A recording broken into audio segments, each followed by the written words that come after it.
Hello, everyone. This is Rick Latona, and this is the open house presentation of 39 games. It's actually a network of game sites. I am joined by Dave Stanwyck, the seller. Dave, thanks for joining us. Thanks for having me, Rick. Yeah. Before we get into this, um, I just want to make sure everybody knows that, if you have a question, please use the GoToMeeting or GoToWebinar software to ask the question.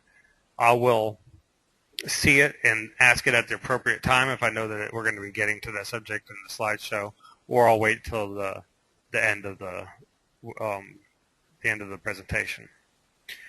The deal we're talking about, again, it's a network of game sites that does about $80,000 a year in revenue on a $110,000 asking price. So, Dave, do us a favor and start us out by just kind of telling us why you got in the business, when did you start these things, what's the history, what's it all about? Okay. So I started in 2009 building game sites and kind of connecting with game developers. And really, the goal was just to kind of bring games together so players could easily play games, especially in like high schools and colleges.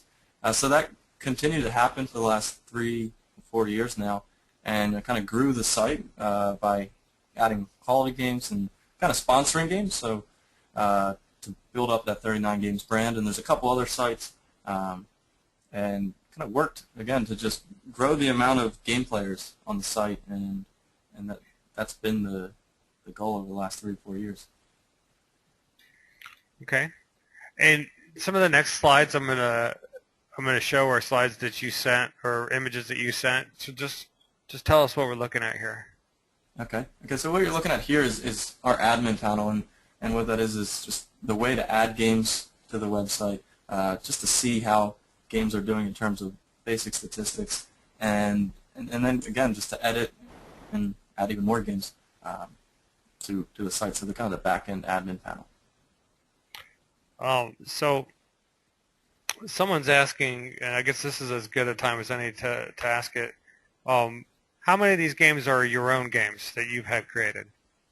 So created or sponsored there's just over 30 games that we've had sponsored, and we have the primary sponsorship on. And on the site, 39 games, there's about 300 games. So the other 250 plus games are games from other developers and other portals that we've added and our players enjoy playing.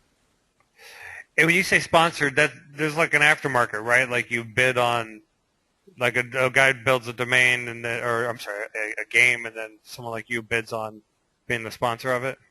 Yeah, there's actually like a marketplace. I think it's Flash Game License, and that's where we'll go and kind of seek out developers and seek out games to sponsor. Okay. And what is this? So what you're looking at here is Arcade Hog, and this is kind of our first steps into touchscreen gaming. And it's just we had a lot of players coming from mobile devices, iPads and whatnot, and we realized, hey, we can kind of take a step forward in this, and that uses games like, we point towards HTML5 games that have been developed. And so, again, Arcade Hog is our first steps towards touchscreen and mobile games on the web. Oh, see, I didn't even know. That's great. So these aren't apps at all. They're played right on the phone. Yeah, you can play it right on tablet, right on phone. And because they're not flash, they work on an iDevice, Apple devices. Yep. Got it. MokiBot. Yeah, so MochiBot or MokiBot, that's just kind of the Google Analytics for games. And so here you're looking at kind of some of the statistics of games we've released. Fast Traffic is a game that just went out in late July, and you can see the games have this growth, and then they have a very long tail. And what I mean by that is 2039 Rider is a game that was launched and developed, sponsored and released in kind of late 2009, early 2010, and if you look, it's still holding steady traffic. And same with 3D Racer. Glacier Rally, these are games that are over 2 years old, and their long tail is continuing. And again, this is just kind of an overview of that long tail. Okay. So, yeah, so I did, just so everybody knows, these are screenshots taken from our system. It's just basically the monthly numbers that he's inputted. So, do you have any comments on this graph?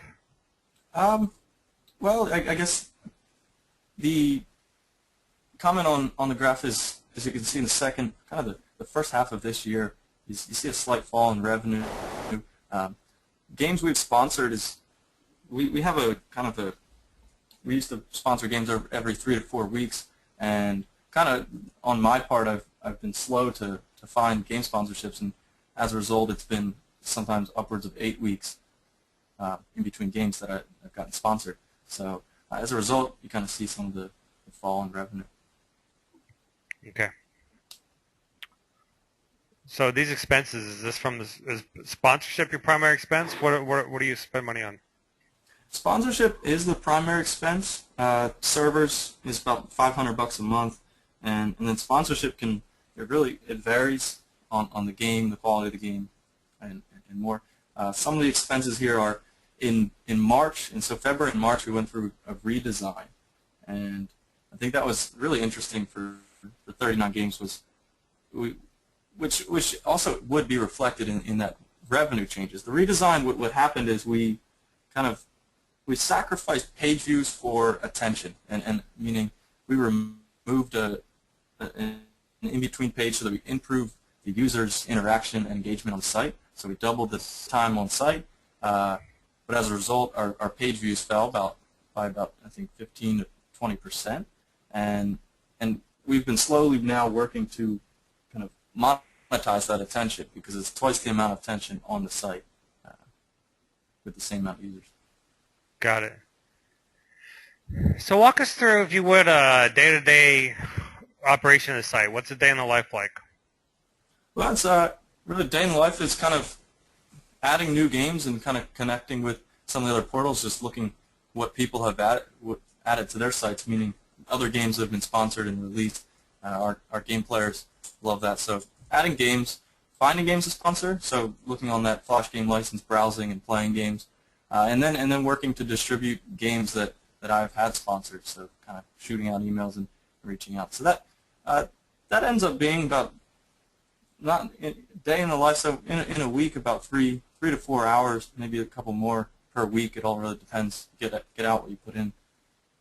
Sure. And speaking of getting out what you put in, what had you always wanted to do to the site but didn't have the time or resources to do, or what? I mean, obviously this like this mobile game thing is interesting.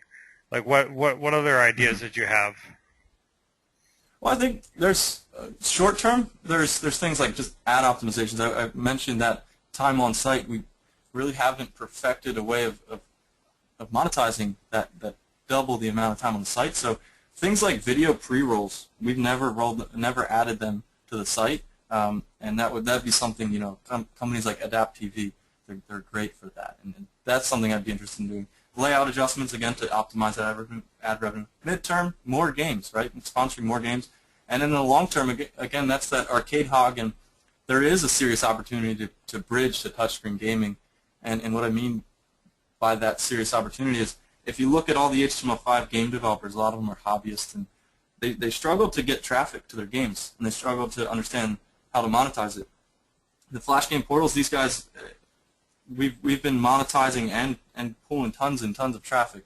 So it's just a great opportunity to really kind of move traffic towards HTML5 gaming, so touchscreen games, and long term that would be really where I think it's going to go, is giving people the opportunity to play on their tablet and mobile devices. All right. So why are you selling it? So selling it for two reasons. It really comes down to two things. First is, for me, gaming, I kind of lost a lot of interest in the gaming space, and so I'm not really motivated. And the second thing is that I have another project that's captured my high interest, and so kind of that demands more attention and thought. And so selling 39 games and the other sites, this kind of allows me more time to always be thinking about my new project and some funds to invest and grow that new project. Sure, all reasonable answers. We went through this really fast. I mean, we don't have any questions and answers waiting for us at the end. I mean, our audience, we've sold a lot of game sites, so it's not a lot of surprises here. Just for anyone who has questions they think of after this, the listing broker is Adam Beebe. His email address is adam@latonas.com. And, of course, I'm Rick at latonas.com, and my door is always open. But with that, Dave, we're done. You did a great job explaining everything. We appreciate your time. Thank you. All right, guys. Take care.